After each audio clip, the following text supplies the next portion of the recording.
Nuestra intencionalidad con este trabajo es mostrar las diferentes problemáticas que hay en México, contrastarlas con Colombia y dar soluciones para que se pueda llevar a cabo el desarrollo de una sociedad concientizada de su pasado, de su presente y de la visualización de un futuro mejor. México está ubicado en el continente norteamericano, limita al norte con Estados Unidos de América, al suroeste con el Océano Pacífico, al sureste con Guatemala y Belice y al este con el Golfo de México y el Mar Caribe. Los principales productos exportados por México son aceites crudos de petróleo, vehículos, aguacate, jitomate, tequila, cerveza y oro en bruto. Estructura del Estado mexicano. México es una república federal compuesta por 31 estados autónomos en su régimen de gobierno interno y un distrito federal. La forma de gobierno del Estado mexicano tiene como base el principio de divisiones de competencias entre los poderes ejecutivo, legislativo y judicial, como instancias diferenciadas de autoridad cuyas facultades y atribuciones se encuentran jurídicamente reguladas y delimitadas. En México existe una forma de gobierno presidencial, esto es, la jefatura y conducción del gobierno son responsabilidad del titular del Ejecutivo Federal, quien es también jefe de Estado y de las Fuerzas Armadas.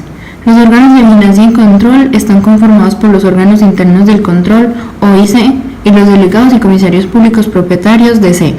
Los OIC se encargan de controlar que los procesos y procedimientos que realizan los servidores públicos en las dependencias y entidades federales estén apegados a la legalidad y que coadyuven a los objetivos sustantivos de estas instituciones. Los DC tienen la función de vigilar el actuar de las dependencias y entidades desde los ámbitos de la toma de decisión y o de órganos de gobierno. Sistema electoral mexicano. El sistema electoral mexicano lo componen el Instituto Nacional Electoral, el Tribunal Electoral del Poder Judicial de la Federación y la Fiscalía Especial para la Atención de Delitos Electorales. El Instituto Nacional Electoral es un organismo público e independiente en sus decisiones y funcionamiento encargado de organizar las elecciones federales y locales. Las características del sufragio o votación. En la legislación electoral mexicana, el sufragio se concibe simultáneamente como prerrogativa y como obligación del ciudadano. En tanto prerrogativa, constituye uno de los derechos políticos fundamentales para que el ciudadano participe en la conformación de los poderes públicos en su doble calidad de elector y elegible a gobernante. Y como obligación, el voto constituye un deber de ciudadano para con la sociedad de la cual forma parte. El término integración económica hace referencia al proceso mediante el cual dos o más países van eliminando entre ellos las distintas barreras económicas, de tal forma que las transacciones económicas nacionales y las internacionales tienen cada vez menos diferencias a medida que avanza el proceso de integración. México, de acuerdo a la Secretaría de Economía, tiene firmados 6 tratados bilaterales de libre comercio, 2 tratados trilaterales y 3 tratados multilaterales. Por lo anterior, es importante definir qué es un tratado de libre comercio. Un tratado de libre comercio consiste en un acuerdo comercial regional o bilateral para ampliar el mercado de bienes y servicios entre los países participantes. Consiste en la eliminación o rebaja sustancial de los aranceles para los bienes entre los países y acuerdos en materia de servicios. Este acuerdo se rige por las reglas de la OMC, que es la Organización Mundial del Comercio, o por mutuo acuerdo entre los países. México cuenta con una red de 12 tratados de libre comercio con 44 países, 28 APRIs, que son acuerdos para la promoción y protección recíproca de las inversiones, y 9 AC, acuerdos de complementación económica. Según Gadamer, la hermenéutica no se puede reducir al seguimiento mecánico de unos pasos, sino que es más bien un arte, una capacidad que vamos desarrollando cuando seguimos el ejemplo de otros intérpretes. El esquema que se puede seguir para llevar a cabo un círculo hermenéutico es el siguiente. Primero, precomprensión del texto. Segundo, reconocer los prejuicios. Tercero, fusión de horizontes y contextos. Cuarto, oír el texto. Quinto, aplicar el sentido. Y sexto, interrogarse. El Tratado de Libre Comercio de América del Norte se firmó el 17 de diciembre de 1992 y entró en vigor en 1994. El TLC se dispone en la eliminación progresiva de todas las tasas arancelarias sobre bienes que sean considerados provenientes de América del Norte.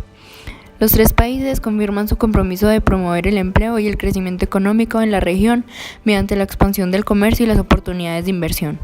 El tratado permitirá aumentar la competitividad de las empresas mexicanas, canadienses y estadounidenses sin descuidar la protección del medio ambiente. En la primera parte del tratado se establece el compromiso de aplicar el tratado en los diferentes niveles de gobierno de cada país. Las siguientes partes del tratado se refieren a comercio de bienes, barreras técnicas al comercio, compras del sector público, inversión y comercio de servicios. Como consecuencia de este acuerdo se dio una implicación en México en cuanto a las medidas para el cuidado del medio ambiente. México carece de las leyes ambientales y de la capacidad para hacer que se cumplan. El aumento de las manufacturas a lo largo de la región fronteriza ha exacerbado los riesgos a la salud pública y al ambiente. Cada día se dispone de 44 toneladas de desechos peligrosos en la región fronteriza. Las malformaciones congénitas y las enfermedades han aumentado dramáticamente desde que el TLC entró en vigor.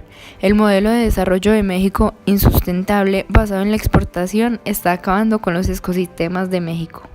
Uno de los primeros antecedentes vividos por países de América Latina sobre la finalización del siglo XX de crisis financieras producto del capitalismo fue el denominado efecto tequila sucedido en México en el año 1994. Esta situación, conocida a nivel nacional como error de diciembre, fue el primer desfalco concreto de la globalización y el modelo neoliberalista al que los países de esta parte del mundo se adhirieron por consejo de los Estados Unidos y se produjo como consecuencia directa de la falta de reservas internacionales del país, lo que derivó en la devaluación del peso mexicano en las primeras semanas de presidencia de Ernesto Zedillo. Más allá de las acusaciones cruzadas entre Zedillo y el presidente saliente Carlos Salinas, lo cierto es que la devaluación del peso mexicano fue la más contundente prueba del acotamiento del sistema neoliberal al que México había intentado adherirse por todos los medios posibles. Bonos, un tipo de instrumento de deuda que aseguraba el pago en dólares, pero sin embargo, el fuerte gasto en instituciones gubernamentales y el déficit cada vez mayor produjo una fuerte desconfianza de los inversionistas, quienes vendieron los bonos, reduciendo su valor y dejando a México sin dinero. El dólar pasó de 4 pesos mexicanos a 7.5 pesos nacionales en pocos meses y como consecuencia secundaria, esta crisis económica de México sacudió los mercados de Argentina y Brasil. Las consecuencias que dejó este efecto tequila fueron: aumento en las tasas de interés, despidos masivos causando el desempleo, la huida de inversionistas extranjeros y la donación de dinero por parte de Estados Unidos, Canadá y algunos países latinoamericanos hacia México. Análisis del círculo hermenéutico. El hecho de narcotráfico y los inmigrantes indocumentados empezó en México en la década de 1930 hasta la actualidad. Esto se originó con el contrabando de alcohol hacia los Estados Unidos, evolucionando así con el contrabando de drogas y el paso de inmigrantes indocumentados por la frontera estadounidense. Actualmente México tiene una disputa con Estados Unidos, ya que uno de los decretos del actual presidente estadounidense Donald Trump es construir un muro en la frontera y así darle fin a dichos problemas. Esta problemática se relaciona con Colombia, ya que Colombia es un país con antecedentes de narcotráfico desde los 80 hasta la actualidad. Luego de esto nos preguntamos, ¿cómo el narcotráfico y los inmigrantes indocumentados afectan a la economía del país?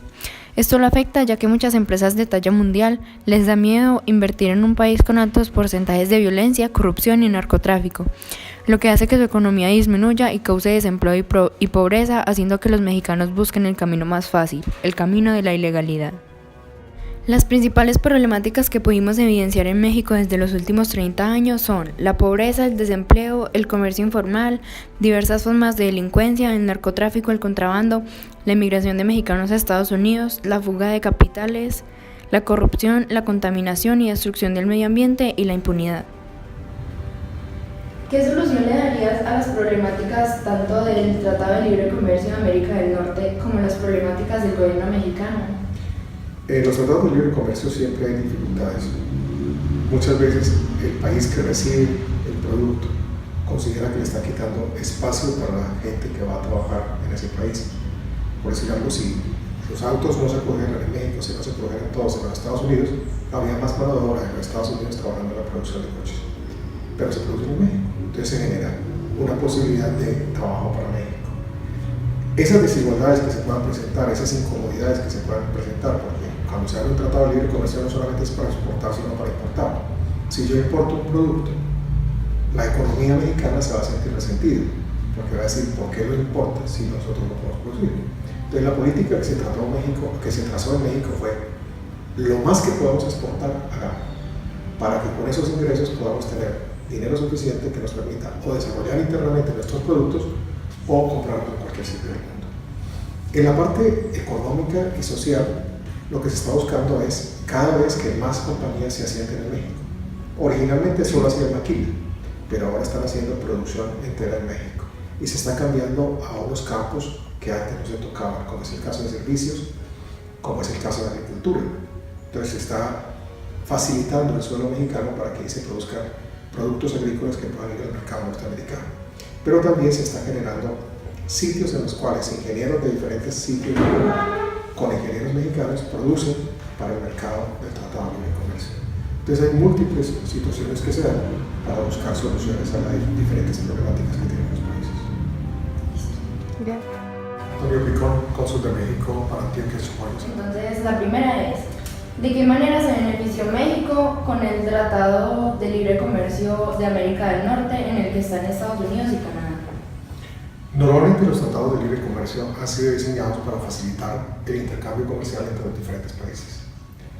En el caso específico de México tiene 32 tratados internacionales de libre comercio con múltiples países en diferentes sitios del mundo.